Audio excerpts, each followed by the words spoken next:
Hello friends, आप सबका हमारे YouTube channel MKS study world में स्वागत है। जैसा कि आप लोगों को पहले वीडियो में इस पार्ट का यानी कि 10 का पहले चैप्टर का कुछ बताए थे, उसका अगला पार्ट यहाँ पर देखते हैं। उससे पहले आप लोग हमारा जो वीडियो है ना, इसे लाइक कर दें और उसके बाद से कमेंट भी करना ना भूलें और अपने दोस्तों तक ज़्यादा से ज़्यादा शेयर करें, ठीक है, ताकि हमारा जो वीडियो है ज़्यादा से ज़्यादा लोगों तक पहुँचे और ज़्यादा से ज़्यादा लोग इसका क्या करें, लाभ उठाएं, ठीक है। और हमारे चैनल को सब्सक्राइब भी कर लें ताकि हमारा जो भी नोटिफिकेशन होगा आपके यहाँ समय तक पहुँच जाएगा, ठीक है। चलिए शुरू करते हैं। देखिए, इससे पहले क्या है ना, हम आप लोगों को बहुत कुछ बता दिए थे कि जो फ्रांस के राजा था लुई 16वां, वो 1789 ईस्वी में क्या किया गया, फ्रांस में क्रांति शुरू हुई थी और जितने भी वहाँ के लोग थे उस राजा के, यानी कि वो जो राजा था वो क्या हो गया था, निरंकुश हो गया था और उससे वहाँ के सभी लोग, जनता जितने भी थे, सब परेशान हो गए थे, जिसके वजह से उस राजा को बहुत ज़्यादा विरोध करना शुरू कर दिया था और राजा को अपने पद से हटने के लिए बार बार क्या कर रहे थे, क्रांति कर रहे थे, है ना। और अंत में क्या हुआ कि राजा को अपने पद से हटना पड़ा। कारण क्या था, पूरे फ्रांस की जनता चाह रही थी कि वो उस व्यक्ति को उसके पद से हटाया जाए और अंत में लोगों ने अपने जो मनसूबा था उस पर कामयाब भी हुए थे, ठीक है। चलिए देखिए, उसके आगे हम लोग देखते हैं कि क्या क्या घटनाएं हो, ठीक है। चलिए देखिए, पॉइंट है पहला हम लोगों का, करेंगे क्रांति के बाद किए गए कार्य, यानी कि जो क्रांति हुई थी, तो जब क्रांति हुई थी तो उसके बाद कौन कौन से कार्य किए गए थे लोगों के द्वारा, उन बातों की यहाँ पे खास करके चर्चा की। देखिए, हम आप लोगों की ये बोर्ड पे जो है ना, वही पॉइंट यहाँ पे नोट किया जो आप लोगों के लिए ज़्यादा महत्वपूर्ण है ना, खास करके आप लोगों के लिए महत्वपूर्ण है। और इस पॉइंट को हम पहले से लिख के इसलिए रखे हैं ना, ताकि आप लोगों का जो वीडियो है ज़्यादा लंबा ना हो, है ना। तो चलिए देखिए, शुरू करते हैं। देखिए, इन लोगों का जो पहला काम था, नया संविधान।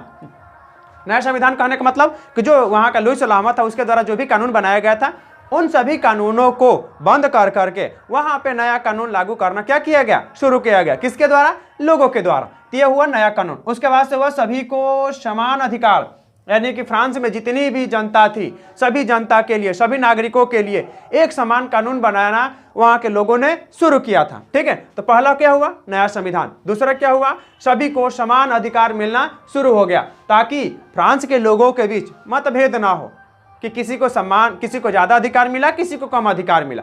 कारण क्या था, इस सब का कारण इसलिए था ना कि जो फ्रांस का लुई 16वां था वो हर एक प्रकार के लोगों के लिए अलग अलग कानून बनाया था, है ना। हर एक प्रकार कहाँ से, उसमें 3 ग्रुप थे। कौन कौन सा था, बोलिए बोलिए, कौन कौन सा, 3 ग्रुप था। प्रथम स्टेट, द्वितीय एंड तृतीय, है ना, कुलीन वर्ग, और उसके बाद से पादरी वर्ग और निम्न वर्ग। ये 3 वर्ग था। उन तीनों वर्गों के लिए अलग अलग प्रकार के कानून थे। इसीलिए ना, जब ये लोगों ने क्रांति कर लिया तो उसके बाद से इन लोगों ने अपने लिए नया कानून बनाया। यहाँ पे देखिए, नया संविधान। और संविधान क्या होता है, हमारे देश में भी संविधान है ना। संविधान होता क्या है, तो देखिए, संविधान एक ऐसी नियम कानूनों की किताब होती है जो किसी भी देश को चलाने के लिए तैयार की जाती है ना। यानी कि संविधान एक ऐसी किताब होती है जो किसी भी देश को चलाने के लिए उसमें निहित नियम कानूनों को क्या किया जाता है, उल्लेखित किया जाता है। तो यही संविधान था फ्रांस के लोगों के लिए, है ना। उसके बाद से सभी को समान अधिकार मिला गया। अब यहाँ पे देखिए, सामंती व्यवस्था समाप्त। सामंत मतलब जानते हैं, जो फ्रांस के लोग थे ना, जितनी भी फ्रांस की जनता थी, सब लोग जो वहाँ के खास करके लोग थे, सभी लोग समानता नहीं थे। कुछ ही लोग समानते थे, है ना, जो इनके पास अपनी भूमि नहीं थी। समझ रहे हैं आप लोग। देखिए, जो आप लोग पीछे पढ़े होंगे तो उसमें क्या था ना कि जो फ्रांस की भूमि थी उसमें से 70 से 80% लोग क्या थे, निम्न वर्ग के लोग थे। और उस जमीन का 70% तक जो जमीन थी वो कुलीनों के पास था। यानी कि इनकी संख्या ज़्यादा थी, भूमि कम था, और जिनके पास संख्या कम थी उनके पास भूमि ज़्यादा था। तो इन लोगों को ना, ये जो लोग होते थे, जो निम्न वर्ग के लोग, इन लोगों को ना जो जमींदार होते थे वो भूमि देते थे। यानी कि जो खेती है वो इन लोगों को दिया जाता था, ताकि तुम लोग खेती करो, अनाज का उत्पादन करके हमारे यहाँ तक पहुँचाओ। ये जितने भी सामंत व्यवस्था थी, सामंत व्यवस्था जैसे कि गुलामी, उन सबको हटा दिया गया कि कोई भी व्यक्ति किसी की गुलामी नहीं करेगा, है ना। जो दूसरे के खेती में जाकर के दिन भर काम करते थे, उनको ना तो खाना मिलता था, ना उनके बदले में पैसा मिलता था। तो इस सब व्यवस्थाओं को क्या कर दिया गया, समाप्त कर दिया गया। किसके द्वारा, वहाँ के लोगों के द्वारा, ठीक है। अगला पॉइंट क्या है, स्टेटस जनरल को समाप्त कर दिया गया। स्टेटस जनरल मतलब कि जो लुई 16वां था उनके द्वारा जो सभा होती थी, उस सभा को समाप्त करके वहाँ के लोगों ने नेशनल असेंबली नामक संस्था की क्या की, गठन किया, है ना। देखिए ये जो स्टेटस जनरल था इसको समाप्त कर दिया गया, उसके स्थान पे नेशनल असेंबली नामक व्यवस्था को शुरू किया गया।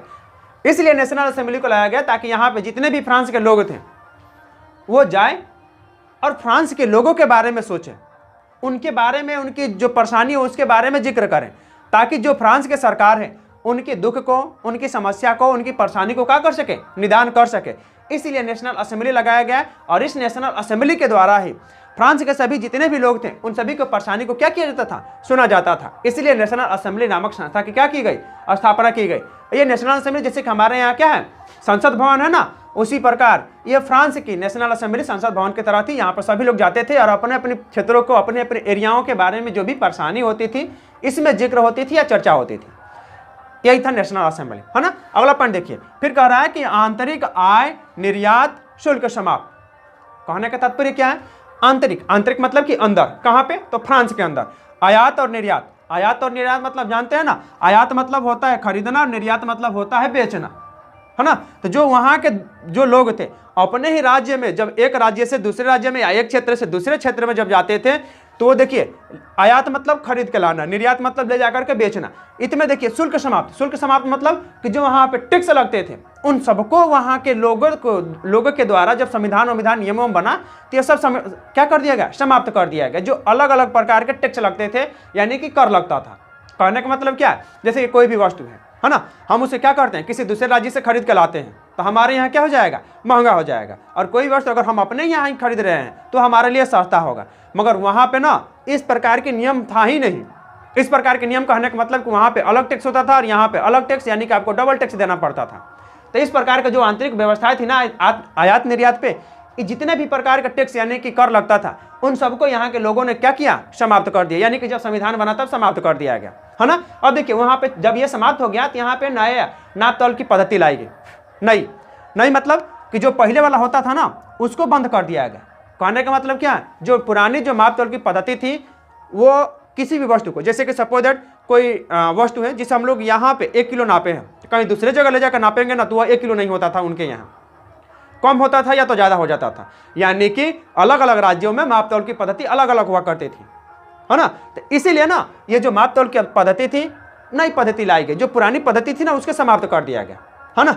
अब देखिए जब समाप्त हो गया तो क्या हुआ, एक समान कर। एक समान कर का मतलब कि हर एक वस्तु के लिए अलग अलग राज्य में, अलग अलग क्षेत्र में आपको अलग अलग कर देने की जरूरत नहीं है। जैसे कि सपोज दैट हमारे यहाँ कोई वस्तु है, जैसे कि पेन ही है, हम लोग यहाँ पे खरीद रहे हैं तो यहाँ पे 1 रुपया टैक्स दे रहे हैं।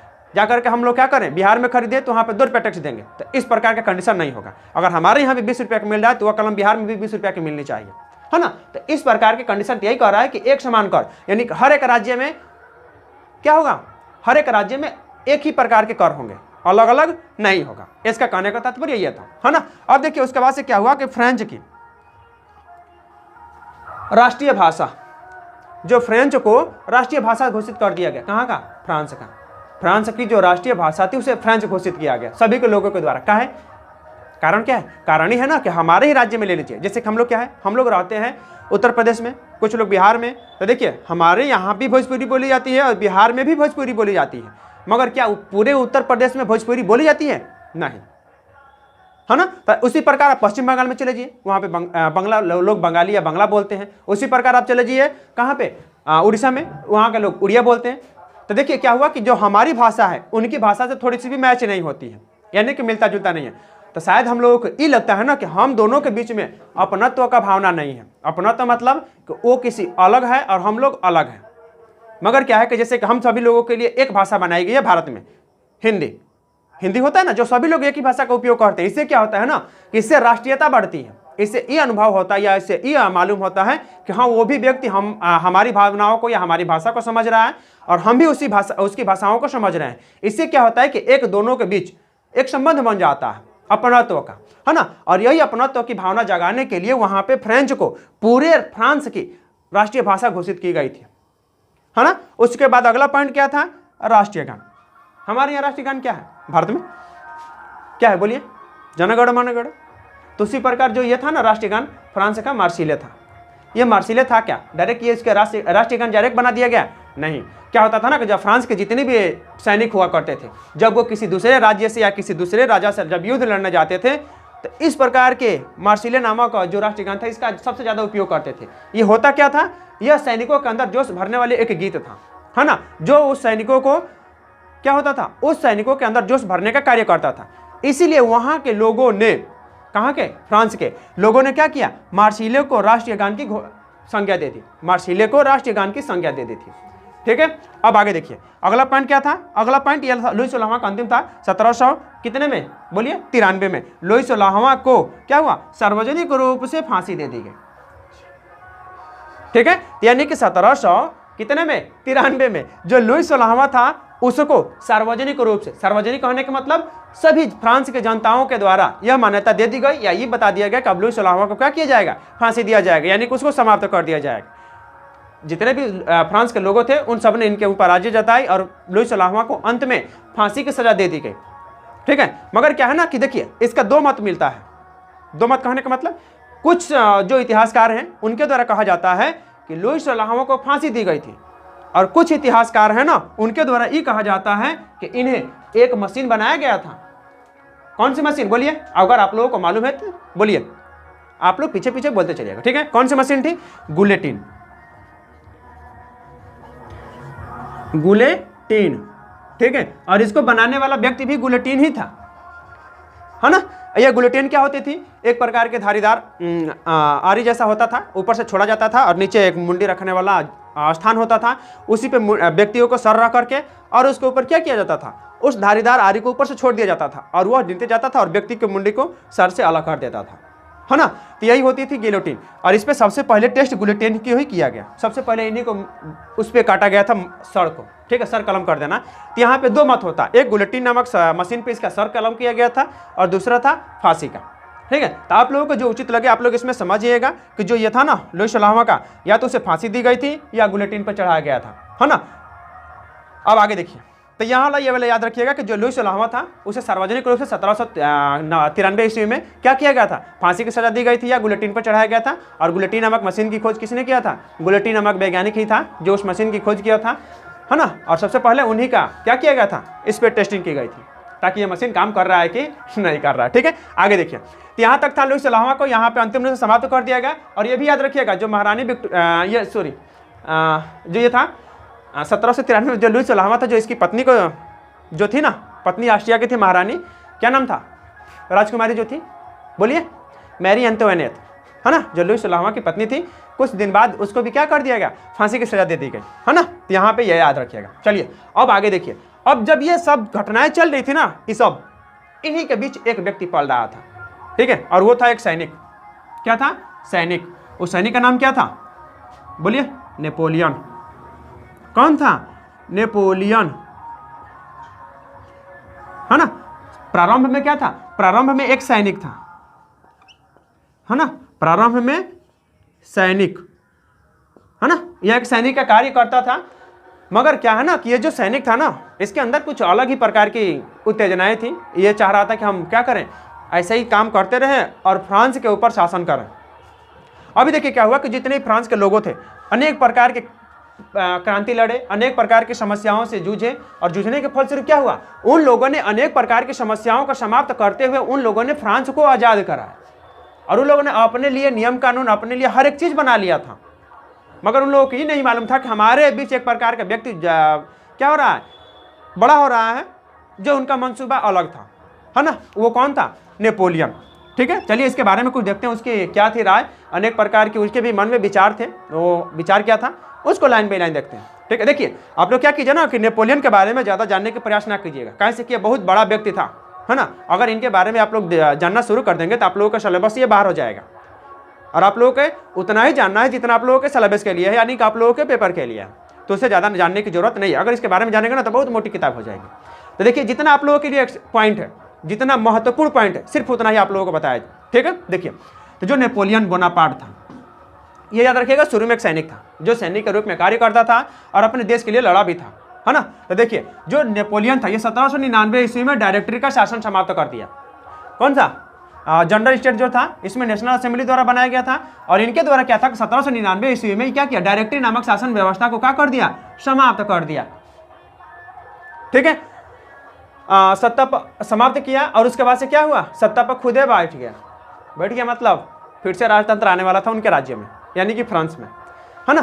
क्या किया कि 1799 ईस्वी में डायरेक्टरी का शासन जो भी था समाप्त करके, डायरेक्टरी मतलब यही वाला जो नेशनल असेंबली को जो लोग डायरेक्ट कर रहे थे ना, उसी को डायरेक्टरी कहा गया था। और उनकी जितनी भी व्यवस्थाएं थी सबको बंद करके नेपोलियन खुद ही उसको अपने स्थान पे चालू करना शुरू कर दिया। तो देखिएगा ये वाला याद रखिएगा कि नेपोलियन कब आया था, 1799 ईस्वी में। वो क्या किया था, 1799 ईस्वी में क्या हुआ कि डायरेक्टरी नामक शासन व्यवस्था को समाप्त कर दिया, पहला कंडीशन। और दूसरे नंबर, सत्ता पर खुद ही बैठ गया। यहाँ पे दिया है काबिज, काबिज मतलब होता है आसीन होना या बैठना, ठीक है। तो यही था 1799 ईस्वी में। अब अगला देखिए, सन 1804 ईस्वी में क्या हुआ, 1804 ईस्वी में जो फ्रांस का वो सम्राट बन गया।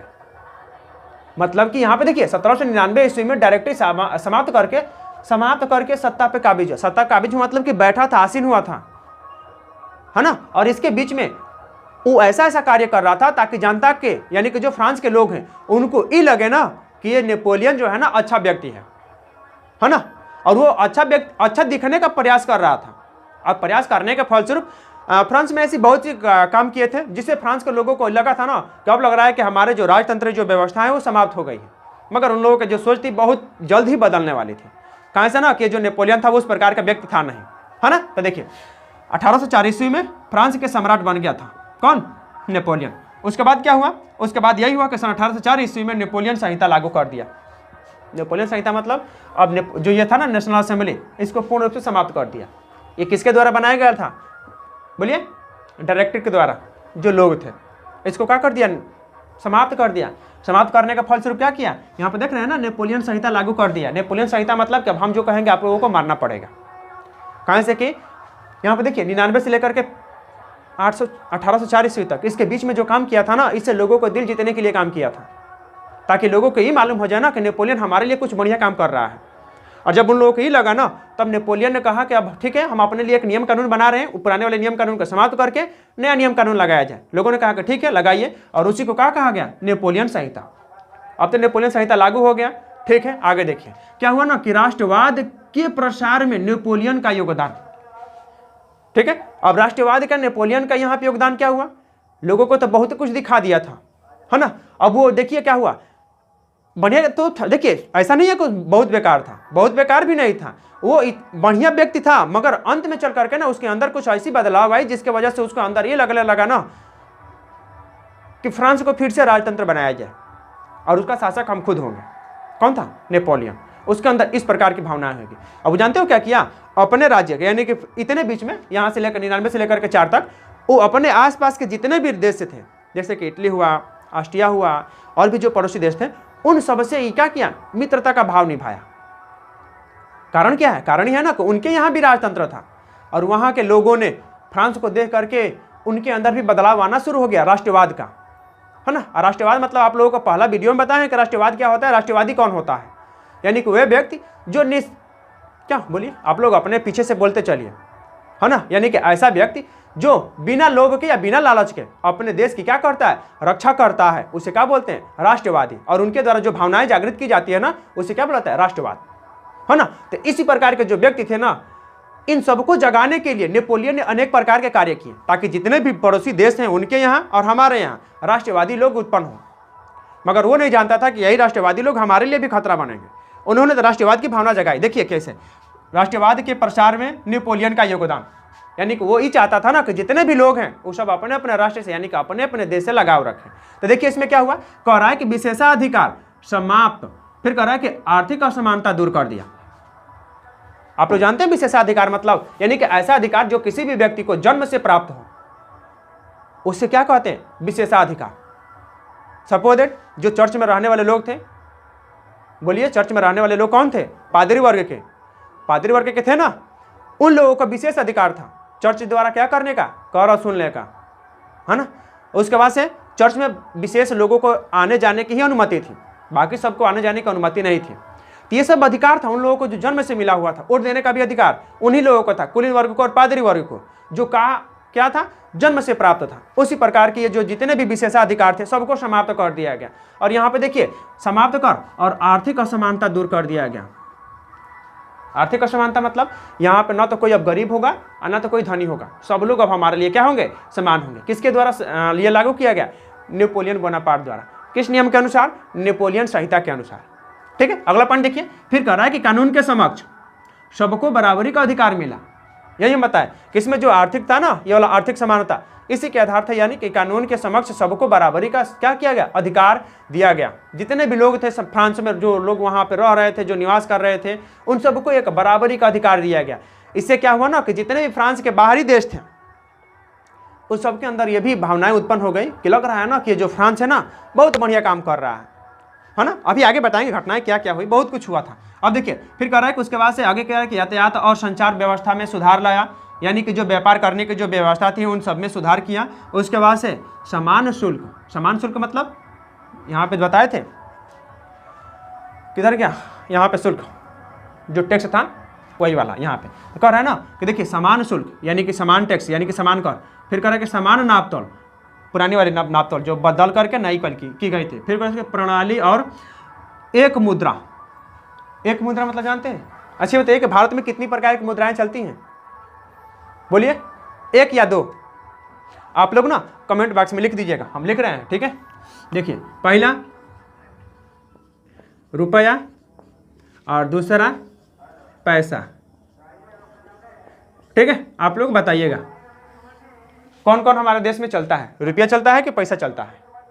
ठीक है, चलिए देखिए तो क्या हुआ ना कि जो फ्रांस था, फ्रांस में क्या किया गया, एक समान मुद्रा मतलब कि अलग अलग राज्यों में वहां पर ना अलग अलग प्रकार की मुद्राएं चलती थी। तो जो नेपोलियन था उन्होंने क्या किया कि सभी मुद्राओं को बंद करके, लगभग में 12 से 13 प्रकार की मुद्राएं चलती थी पूरे फ्रांस में, सबको बंद कर दिया गया और वहां पे एक प्रकार की मुद्राओं को चलाने का प्रचलन शुरू किया गया, है ना। तो यही था एक मुद्रा।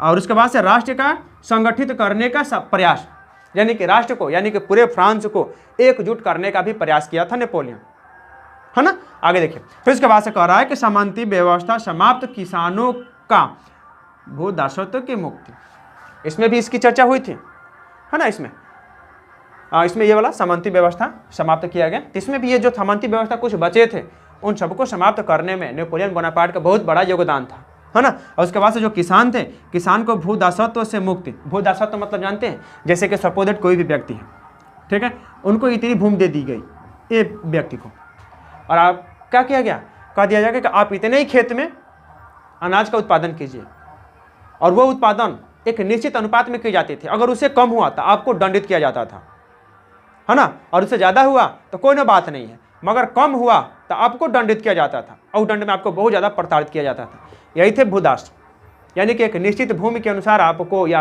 एक निश्चित अनुपात में अनाज का पैदावार करना होता था, जिसे भूदास कहा जाता था। और इन सबको क्या कर दिया गया, मुक्त कर दिया गया। मुक्त मतलब जितने भूदास थे जिनके पास भूमि नहीं थी, उन सबको जो भूमि कर रहे थे, खेती कर रहे थे, तो सभी भूमि उन्हीं को दे दिया गया। कहा कि जितने भूमि में तुम खेती कर रहे थे, अब वो जितनी भूमि है वो सब तुम्हारा हो। तो इस प्रकार से भूदास व्यवस्था को समाप्त कर दिया गया, किसके द्वारा, नेपोलियन के द्वारा। उसके बाद देखिए शिक्षा प्रणाली, सबसे बढ़िया काम किया गया था।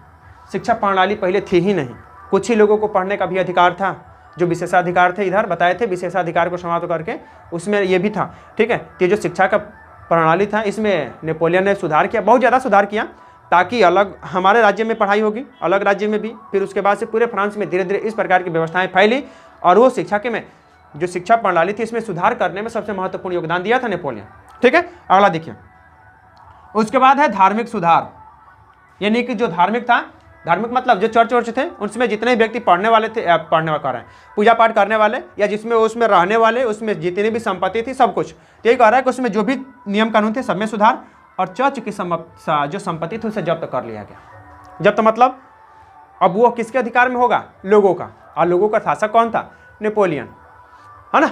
तब जितने भी व्यक्ति थे सबके द्वारा धार्मिक जो व्यवस्था थी उसमें सुधार किया गया, और चर्च की समाप्ति जो चर्च का संपत्ति था उस पर नेपोलियन क्या कर लिया, अधिकार कर लिया। और वो सभी लोगों को लग रहा था कि नेपोलियन बहुत बड़ा काम कर रहा है। उसके बाद क्या हुआ ना कि देखिए, जब नेपोलियन अपने राज्य में जब इस प्रकार का काम कर रहा था तो अपने पड़ोसी देशों में भी जाकर के इस प्रकार के काम करना शुरू किया, है ना। मगर कुछ दिनों के बाद जब वहाँ के लोगों ने देखा तो उन लोगों को लगा कि ये नेपोलियन बढ़िया काम नहीं कर रहा है, वो बहुत बुरा काम कर रहा है। तब वहाँ के लोगों ने उनका विरोध करना शुरू किया। सपोज दैट कि जैसे कि मान के चलिए हम ही लोग भारत में रहते हैं, ठीक है, मान के चलिए कि ये वाला भारत है, और भारत में आप लोग जानते हैं कि प्राचीन समय में भारत के राजा ही भारत में शासन किया करते थे और वो छोटे छोटे हिस्से में बांट करके अपन आपस में लड़ते झगड़ते और शासन करते थे। चलिए ये तो बात की बात है कि आपस में लड़ते झगड़ते रहते थे, मगर वो व्यक्ति थे कहाँ के? भारत के ना। तो उनके द्वारा जो भी परेशानी या जो भी समस्या होती थी वो लोग कहते थे कि चलो ठीक है, कोनो बात नहीं है, भारत का ही ना राजा है, दूसरे देश का नहीं ना है।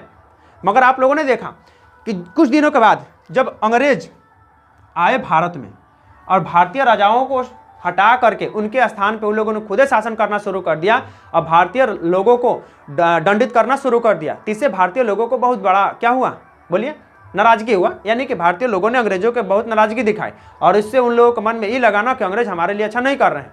सेम टू सेम वही प्रक्रिया थी नेपोलियन के साथ भी। जब नेपोलियन जैसे कि फ्रांस से निकल करके जब ये गया ऑस्ट्रिया या इटली या और भी जो पड़ोसी देश थे उनके यहाँ जब गया ना, तो जब वहाँ के लोगों के द्वारा जब ये इस प्रकार के काम ये कर रहा था ना, तो जो लोग थे उसका विरोध करना शुरू कर दिया। मगर एक व्यक्ति उसको तो खेद नहीं सकता। अब वहाँ पे भी क्रांति होना शुरू हो गई थी और क्रांति जब हुई थी ना, तो जो वहाँ के लोग थे ना उनके अंदर भी क्या हो गई थी, उनके अंदर भी राष्ट्रवाद की भावना जग गई थी। उन सब ने एकजुट हुए और वहाँ से भी नेपोलियन को हटाने का कार्य किया था। ठीक है, तो देखिए आज तक इतना ही रहने देते हैं। अगले पार्ट में आप लोगों को अगला जो वीडियो है इसमें प्रोवाइड कर दिया जाएगा। आप लोग देखिए, अगर आप लोग कमेंट बॉक्स में लिखते हैं कि अगला वीडियो प्रोवाइड किया जाए, आप लोगों के ऑर्डर पे, आप लोगों के आदेश पे अगला वीडियो दिया जाएगा जल्द से जल्द। मगर आप लोग आदेश करेंगे तब, है ना। अब देखिए इस पॉइंट में जितना भी आप लोगों को समझाया, अगर इसमें से कोई भी पॉइंट समझ में ना आया हो या किसी प्रकार की परेशानी हो तो आप लोग क्या कीजिएगा कि कमेंट बॉक्स में लिखना ना भूलिएगा, ताकि आप लोग किसी प्रकार की समस्या का सामना करें, है ना। और आप लोग को जो भी परेशानी है आप लोग कमेंट बॉक्स में लिख दीजिए और हम आपकी परेशानी को दूर करने का प्रयास करेंगे, है ना। तो आज के लिए इतना ही रखते हैं। जाने से पहले हम आप लोगों को एक बात बताना चाहते हैं कि आप लोग हमारे जो YouTube चैनल है इसे सब्सक्राइब करना ना भूलें और हमारे वीडियो को लाइक कमेंट शेयर करना भी ना भूलें।